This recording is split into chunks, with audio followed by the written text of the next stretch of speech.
مشكله القشره اللي بتضايق كل الستات وكل البنات، القشره دي بتجيلي منين؟ طب القشره دي موسميه ولا مرضيه؟ او يمكن هي مش مصطلحها كده، انت مش فاهمه المصطلح ده، انت فاهمه اكتر انا عندي قشره مضايقاني في شعري، القشره بتخليني احس بان عايزه اهرش كتير قوي، والقشره دي كمان سبب من اسباب التساقط. الاول احنا عاوزين نقسم القشره لانواع، في قشره موسميه، في قشره مرضيه، وفي قشره من استخدام مثلا مواد معالجه زي البروتين وخلافه. هو ايه الفرق بين الانواع دي؟ القشره الموسميه دي بتبقى في المواسم، يعني كل ما بتدخلي مثلا صيف او تدخلي شتاء او تدخلي خريف او ربيع، فروه الراس بتتجدد زي ما بنقول، يعني بتطلع دهون زياده، فالدهون دي بتعمل زي قشور. في قشره بتبقى صغيره كده يعني منطوره في الشعر كله، وفي قشره بتبقى زي قطع كبيره، وفي ناس كمان لو بتشيل القشره دي بتلاقي تحتها زي حاجات طريه زي ميه كده وليها ريحه وحشه، يعني في ناس ده ليفل اعلى بقى. وفي قشره عاديه مجرد ما بتعملي شعرك كده بتلاقيها طارت على اللبس او الجسم، بتلاقيها كده يعني. وفي قشره من البروتين لما بتستخدمي مثلا نوع معالجه، فمثلا متخصصه عايزه تشرب الجدر قوي فزودت لك قوي قوي، فالشعر خد كفايته، فالباقي بترده على هيئه قشره، فبرضه بتضايقك، بتبقى عايزه تخلصي منها، بس بتبقى ملهاش اي ريحه، ممكن تقعد اسبوعين 3 بعد ما بتعملي المعالجات وبتروح لوحدها، او ممكن بتستمر شويه وبرده ساعتها ليها حل. القشره المرضيه ايه علاجها؟ القشره الموسميه ايه علاجها؟ القشره بعد الفرد اي نوع فرد بقى ايه علاجها؟ القشره المرضيه في شامبوهات مخصصه للقشره زي نيزورال وحاجات كتير قوي، بس الشامبوهات دي مشكلتها انها بتعمل جفاف للشعر، بتنشف الشعر قوي. فاحنا ممكن نضرب عصفورين بحجر، يعني ناخد القشره الموسميه والقشره المرضيه ونستخدم لهم وصفه طبيعيه. الوصفه دي هتضيع القشره، احنا بنسميها ديتوكس، زي الديتوكس اللي انت بتشربيه مثلا لو بتعملي دايت علشان ينظف الجسم كله والجسم يتخلص من السموم.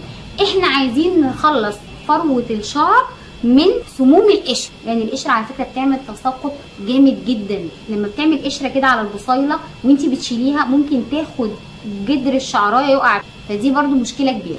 ايه الحل؟ في حاجه زي ما بقول لكم اللي هي الديتوكس، احنا نعملها قدامكم دلوقتي. القشره انا قبل ما انسى، بس القشره اللي هي بسبب البروتين او كده لو قعدت اسبوعين 3 ما راحتش، ممكن تعملي حاجه بسيطه قوي وانت بتاخدي الشاور، هتجيبي كوبايه ميه ربعها خل تفاح، ربعها خل تفاح والباقي ميه عاديه، وبتشطفي بيه شعرك. اعملي كل مره تشطفي بيها شعرك بالمنظر ده، يعني بعد الشامبو خلاص غسلت بالشامبو هتشطفي شعرك هتروحي القشره تماما. بس الكلام ده لازم استنى على الاقل اسبوعين 3 بعد البروتين او اي معالجه عملتيها علشان اتاكد ان هي مش حاجه مؤقته وراحت، لو مطوله معاكي هتعملي. انا بقى دلوقتي هعمل وصفه طبيعيه للقشره الموسميه او المرضيه. زي ما انتم شايفين قدامكم انا جبت معلقتين 3 من طمي المغربي. الطمي المغربي اللي معايا دلوقتي ده سائل، هو مخلوط اساسا سائل بيتحط دايركت على الجسم، طبعا كله عارف الطمي المغربي بيتحط على الجسم، ده بيتباع عند مستلزمات التجميل او مستلزمات الكوافير. ما عنديش هجيبه من عند العطار البودر، بس هحط يعني انا حطيت مثلا معلقتين 3 على حسب طبعا كميه الشعر وعلى حسب كميه القشره اللي في الشعر.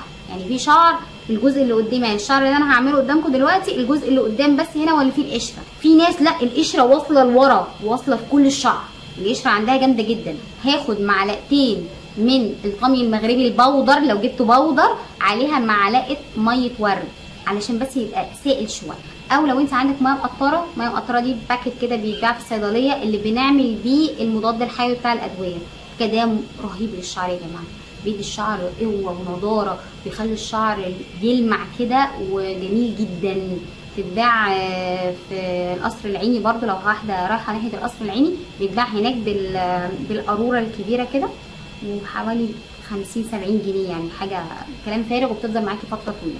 لو انت مش متاح ممكن تجيبي الباكيتات اللي بتتباع في الصيدليه برضو رخيصه جدا. لا متاح ده ولا متاح ده يبقى احط معلقه ميه ورد، يبقى معلقتين البودر وميه ورد. مش عايزه ده ولا ده، هاتي زي ما انا جبت في الفيديو قدامك الطمي المغربي الجاهز اللي بيتباع عند المحلات بتاع مستلزمات التجميل. انا حطيت 3 معالق علشان الشعر اللي معايا تقيل من قدام، وهي عندها المنطقه بس اللي قدام دي هي اللي فيها القشره. وحطيت ايه كمان؟ معلقه كبيره من زيت النعناع. زيت النعناع ده هتلاقيه عند اي عطار، احط معاها معلقه، هو ده اللي انا محتاجاه. قلبت كويس قوي قوي قوي بس ان الزيت يدخل معاك كويس. الشعر يبقى ناشف تماما، مش مغسول ولا اي حاجه. انا حتى عماله بفور كده القشره قدامكم عشان تبقوا شايفين المنظر بتاعه، وبالراحه كده بقسم زي ما قلت لكم. عندها الجزء اللي قدام بس هو اللي فيه القشره، بقسم كده بالراحه، بوزع عليه. هو ما بيعملش اي حاجه في يعني تهيج او اي حاجه، يعني ممكن بس تحس بعد كده ايه بانتعاش كده شديد بسبب النعناع، لكن ما بيعملش اي تهيج ولا حاجه. هحطه ببتدي اوزعه كده كويس. وانا بوزع انا بس بكحت او بدوس كده على فروه الراس. لو انت بايديكي تعملي زي مساج كده بسيط كده بحركات دائريه على الفروه، بس مش جامد لدرجه ان انا اجيب التهاب. حاجه بسيطه قوي كده لفروه الراس.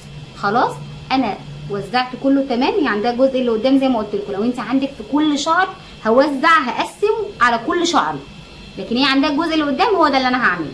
خلاص كده. بعد كده هستنى فتره مثلا من 20 دقيقه ل 30 دقيقه حسب الشعر ما ينشف. يعني انا هستنى المرحله ان الشعرايه الجدر كده يبقى ناشف. خلاص نشف، ابتدي ان انا اغسل الشعر. اغسليه بقى بشامبو عادي جدا، ويا ريت الشامبو تحطي معاه معلقه نعناع كمان، معلقه زيت نعناع كمان. حلو قوي قوي قوي، لان هو بيجدد الدوره الدمويه لفروه الراس. هحط معاه او ممكن معلقه بني، الكلام ده مع الشامبو وانا بغسل. خلاص غسلت الشعر وكل حاجه زي ما انتم شايفين قدامكم. بيفور فروه الراس، بيفورها. يعني طول ما انا بغسل مثلا على الحوض انا بفضل اعمل مساج كده وانا بغسل والميه نازله، وبسرح الشعر وبسيب. طيب بستخدم الوصفه دي كل قد ايه؟ بتستخدميها مرتين 3 في الاسبوع حسب القشره قد ايه في الشعر. بالذات زي ما بقول لكم الناس اللي القشره عندها عامله قطع كده، ولو شالتها فركتها وشالتها بيعمل ريحه وحشه وبيعمل زي ميه كده تحت القشره. الناس دي ممكن تستخدم لها 3 مرات قشره في الاسبوع. طيب القشره مش قويه قوي زي مثلا الحاله اللي معايا دي، يبقى مره في الاسبوع. طب ما ينفعش اعملها كل يوم؟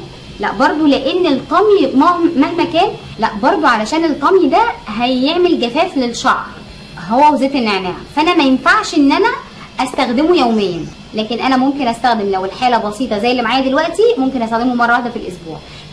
الحاله اقوى شويه ممكن استخدمه مرتين في الاسبوع.